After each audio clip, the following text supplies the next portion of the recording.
C'è Enrico Mariotti, 3 punti molto importanti che proiettano Scandiano a ridosso delle prime, una partita iniziata molto bene, qualche disattenzione però portata a casa meritatamente.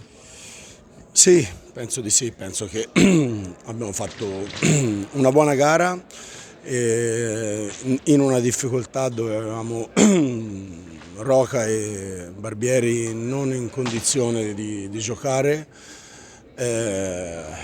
Lollo ci ha dato una mano, Alex non poteva e quindi chi è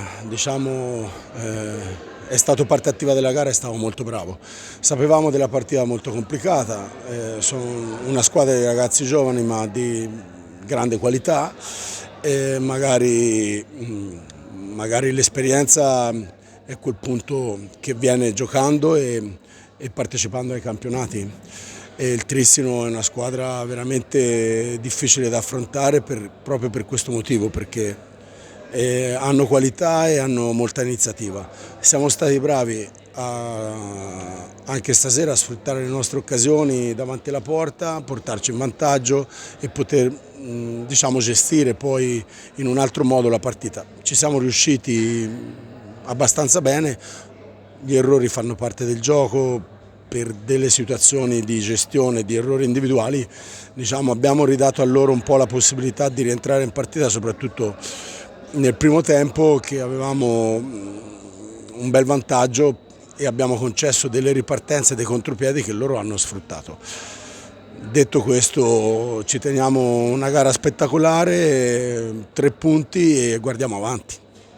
Adesso c'è un tour de force perché ci sono 2 trasferte, entrambi toste, perché Valdagno e Tiene sicuramente reciteranno un ruolo da protagonista fino alla fine di questo campionato. Come si affrontano e poi soprattutto se recupererai in pieno i tuoi giocatori?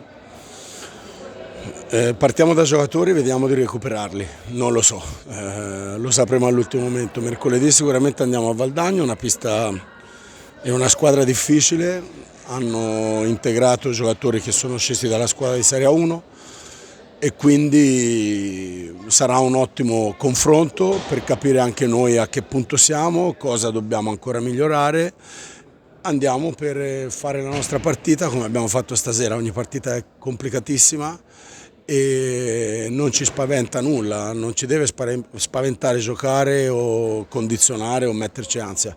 Dobbiamo fare quello che sappiamo fare, come l'abbiamo fatto nelle ultime partite, lavorare in settimana e poi mercoledì vedremo cosa succede.